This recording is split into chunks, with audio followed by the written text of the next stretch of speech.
Shalom, all praise to the Most High, Yahawah, Ba'asham, Yahushai, Ba'asham, Bakodash, and double honor to the apostle of JMS, and to the bishops, the elders, and all the sincere brethren that labor in the truth across the world, and to all the sincere brethren and sisters that listen to the truth. And I pray this lesson be an edifying lessons to the flocks, and wherever the Most High want to hear this message, let it be heard. And before I begin the lesson, I will introduce the true name of the Father, which is Yahawah, and the names mean He exists. And the true name of the Son is Yahushua HaMashiach, which means the Redeemer or the Deliverer, and is only coming to redeem His people, which is the nation of Israel. And in today's age, we identify them as the so-called Negroes, so-called Latinos, and so-called Native Americans.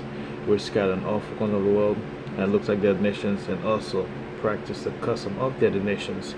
And with that, that will be for the introduction of the lesson. And for today's lesson, the title is What Yahawah Calls Clean, No Man Can Call Unclean.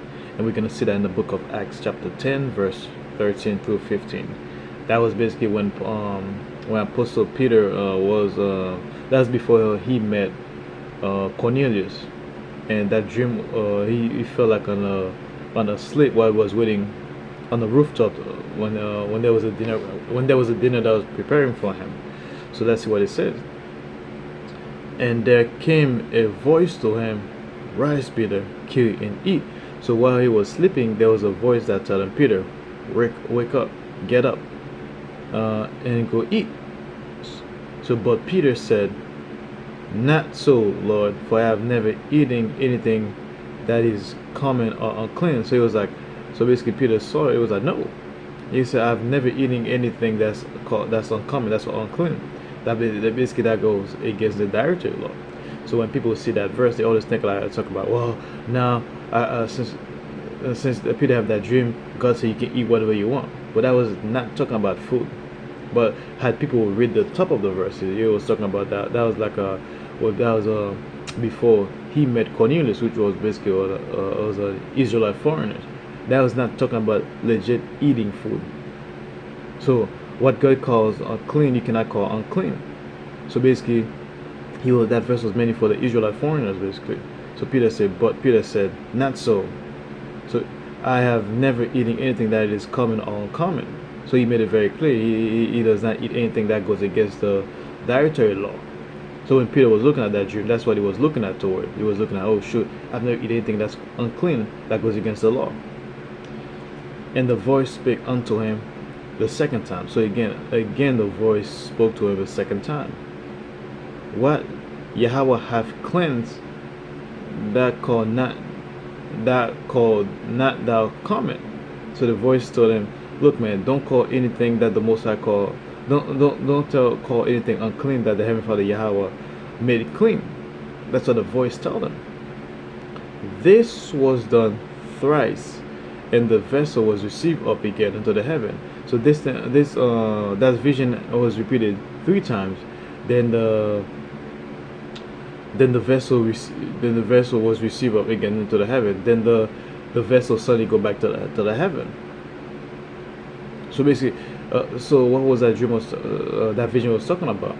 So if you read down at 17, now while Peter doubted in himself what this vision which he had seen should mean, behold, the men which were sent from Cornelius had made inquiry for Simon's house and stood before the gate. So basically, when Peter was kind of like a doubt, he was perplexed when he saw that dream. He was like, what could that vision mean? What does that even mean? So at the same time, the men which were sent from Cornelius had made an inquiry. So there was a man that was sent from Cornelius. Basically, Cornelius' messenger came at the Simon's house, and basically he stand outside the gate. So I'm not gonna go a little further, but basically what that dream was talking about, the Israelite foreigners. So basically they were unclean. So they were Gentiles. So that was the clear introduction of the Gentiles receiving the message. So that's what a lot of people say. Well, the scripture says there's neither Greek nor Gentile; everybody can make it. So the Gentile the scripture is talking about was not the other nations. It was not the natural Gentiles. It was the Gentiles that was living. Let me rephrase that. It was the Israelites that was living in a Gentile mind state.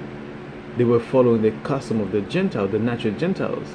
You got Israelite that was having tattoos, that was bald in the head, smoothing a clean shave Israelite, Israelite that was practicing false idols like the other nations practicing. Those were the one that was unclean, that was uncommon, unlawful.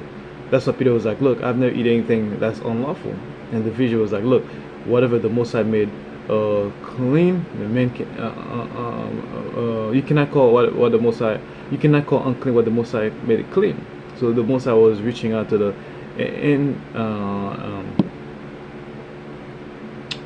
Israelite Gentiles. The Most High was reaching to them basically. They were also the Most High also wanted them to receive the message.